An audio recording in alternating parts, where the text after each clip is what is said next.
Allow us to shed light on this never-before-seen book as we have completed rigorous research on the subject and will break it down for you in a simple and straightforward fashion. Remember, our channel founder is a leader in his church and will provide unique Christian perspectives on the Book of Enoch and the mysteries it contains that you have never heard before. Even though these stories are from way before Jesus was born, it is still relevant today. But you won't find this book in the modern Bible. So what else is hiding in those ancient pages? What secrets about our past and possibly our future are waiting to be uncovered? Let's now uncover what's been kept from us for so long. 1. What exactly is the Book of Enoch? Now, for centuries, the original manuscript of this ancient treasure was nowhere to be found, lost to the sands of time until 1773, when it was rediscovered in Ethiopia. This book was actually pretty popular back in the day, especially during the Second Temple period. That's a time in history when the temple in Jerusalem was the heart of Jewish religious life. But nowadays, it's mainly the Ethiopian Beta Israel community, a group of Haymanot Jews who really hold the Book of Enoch close to their hearts. They're unique because they're the only Jewish group that sees this book as part of their holy scriptures, and they even use it in their prayers and services, reading it in the ancient language of Ge'ez. 2. Who was Enoch? Now let's turn our focus to Enoch himself. Who was this man whose writings have stirred so much curiosity and debate? Enoch is a figure right out of the pages of the Bible, living in the times before the great flood that Noah's Ark is famous for. He is the great-great-great-grandson of Adam, standing as a link in the chain that connects humanity's very beginning to the stories that many of us know so well. Enoch's life is a fascinating tale. The Bible tells us in Genesis that Enoch had a special relationship with God. It says, Enoch walked with God, then he was no more because God took him away. This has led many to believe that Enoch was so in tune with God, so righteous and faithful, that he was taken up to heaven without ever facing death. Just think about that for a moment. Out of all the people in the Bible, only Enoch and Elijah share this unique fate of being taken by God in such a way. Enoch's story doesn't stop with his incredible departure from earth. He's remembered as a man of faith and righteousness, living his life in such a way that it caught God's attention in the most extraordinary manner. His legacy includes being the grandfather of Methuselah, the longest-lived person in the Bible, and playing a crucial role in the spiritual heritage leading up to Noah. But Enoch's influence stretches far beyond the Old Testament. He's mentioned in the New Testament too, in places like the Gospel of Luke, the Epistle to the Hebrews, and the Book of Jude, highlighting his importance across the scriptures. Christians of various traditions, including the Catholic, Eastern Orthodox, and Oriental Orthodox churches, honor him as a saint, a model of faith and virtue. Interestingly, Enoch's story finds echoes in Islam as well, where he's often compared to Prophet Idris, showcasing the impact of his story across different faiths. Enoch's writings, particularly the Book of Enoch, offer a glimpse into his deep spiritual insights and experiences. 3. Inside the Book of Enoch. The Book of Enoch, attributed to the biblical figure Enoch himself, is a compilation of 5 distinct sections: the Book of Watchers, the Book of Parables, the Astronomical Book, the Dream Visions, and the Epistles of Enoch, spanning a total of 100 chapters. This collection delves into celestial mysteries, the cosmos, and divine revelations. One of the most riveting parts of the Book of Enoch talks about the Nephilim, the offspring of fallen angels and human women.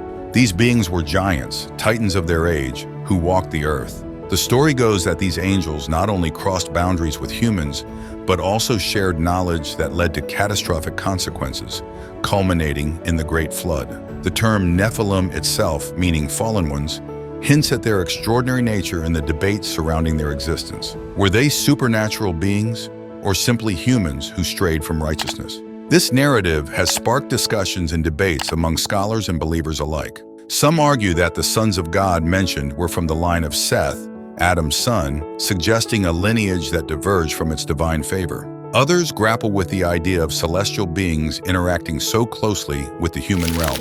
4. The rebel angels and their mating with humans. The Apocrypha, a collection of texts including the Book of Enoch, delves into topics that challenge our conventional understandings of spiritual law and celestial order. It narrates the origins of demons and the Nephilim, probes the mysteries surrounding Genesis chapter 6, verses 1 to 5, and offers explanations for the Great Flood as recorded in Genesis.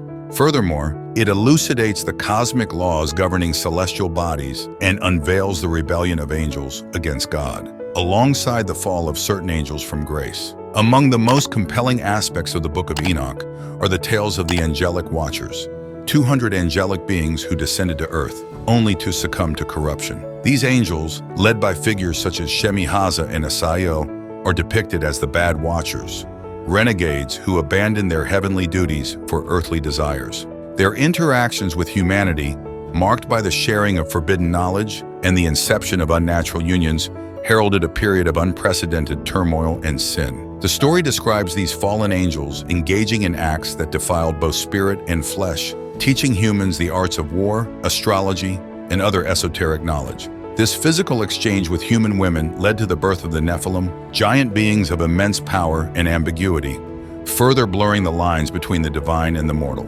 The instigator of this celestial defiance, Yakon, alongside his accomplices like Asbiel and Gadriel, orchestrated this cosmic betrayal, earning them the name of Watchers of Iniquity. 5. The secret of creation in the book. In the Book of Enoch, we're invited into an intimate and profound narrative about the origins of the universe, a tale of creation that is both majestic and mysterious. According to this ancient text, Enoch was granted the extraordinary privilege of understanding the cosmos's creation directly from God. This divine encounter provided him with insights into the very processes by which existence was woven from the void, a narrative that stretches our imagination and challenges conventional biblical interpretations.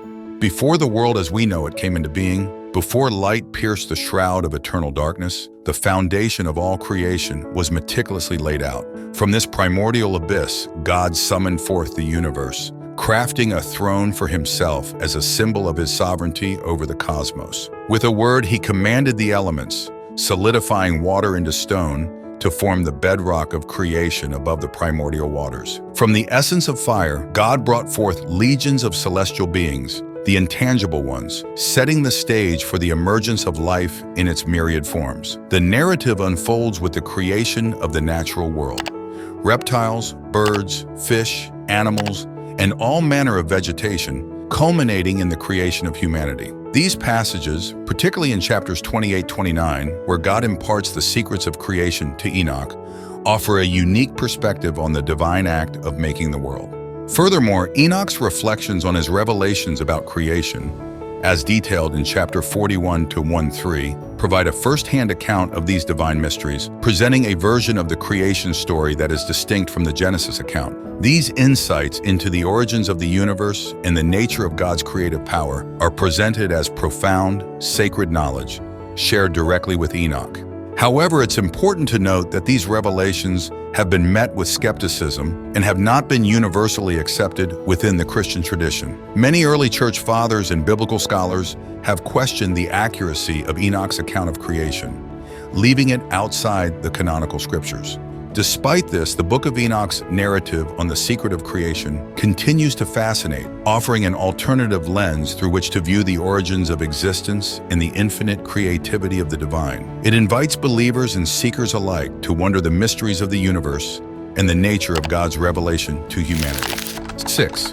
Additional mysteries you have never heard. The epistles of Enoch mark the concluding chapters, 91-108 of the Book of Enoch, diverging from what many might expect based on the epistles found in the New Testament. Unlike the letters of Paul the Apostle, which were addressed to early Christian communities, the epistles of Enoch are framed as Enoch's final words to his son, Methuselah. In these chapters, Enoch imparts wisdom and warnings about the future, including prophecies about the great flood that would come to pass in Noah's time, and speaks on the judgment of the wicked and the ultimate resurrection of the dead. These epistles encapsulate Enoch's vision of being taken up by God and his exhortations to live lives of uprightness, righteousness, and faith. They contain a series of oracles against sinners, emphasizing the witness of creation against them and the fate awaiting them after death. Interestingly, the text is layered, with an initial proto-epistle that aligns closely with the deterministic views of the Qumran community, and a later addition that underscores personal responsibility, contrasting the lives of sinners, often depicted as the wealthy, with those of the just who are oppressed. A notable segment within these chapters is the account of Noah's birth, presented with angelic imagery and serving as a prelude to the story of the deluge. This narrative, found in the Qumran fragments, and set apart by a blank line, suggests it was appended to the text, hinting at its addition after the original compilation. The concluding appendix, not present in the Qumran discoveries, contrasts the generation of light with sinners destined for darkness, further emphasizing the dualistic themes pervasive in the Book of Enoch. The exclusion of the Book of Enoch from canonical scriptures has been a subject of debate among early church fathers and scholars. Figures such as Clement of Alexandria, Tertullian, Irenaeus, and Athenagoras, writing around 200 AD, pointed to unverifiable prophecies about Jesus as a reason for its rejection. Moreover, its teachings were seen as inconsistent with the Torah, the foundational text of Judaism, which might have contributed to its exclusion by Jewish authorities. By the 4th century AD, the Book of Enoch was well known among early Christians, but it eventually fell out of favor, leading to its banishment from the biblical canon due to its unconventional doctrines. This decision underscored the tension between established religious teachings and the provocative revelations contained within Enoch's writings. The Book of Enoch's journey from prominence to obscurity and back to interest reflects the complex interplay between faith, scripture, and the quest for understanding the divine. Its themes of judgment, redemption, and the nature of evil continue to fascinate and challenge readers, offering a unique lens through which to explore ancient beliefs and their impact on contemporary spiritual discussions. The Book of Enoch challenges us to reflect on our beliefs, question our understandings, and consider the broader spectrum of spiritual narratives that have accompanied humanity through the ages. Whether you're a scholar, a believer, or simply curious about the ancient world, the stories and teachings of Enoch invite us to explore the boundaries of our knowledge and the mysteries of faith. If you want to get a vibe for more familiar biblical texts, such as the Old and New Testament, check out our video here. We provide a solid foundation and summary of the differences of each book and how it can enhance your connection with God. We promise that it will make a real difference for your understanding of the Bible. Please share your thoughts in the comments right now, and don't forget to like, share, and subscribe for more insights into the fascinating world of ancient texts and religious traditions. Bible Short Stories, signing off.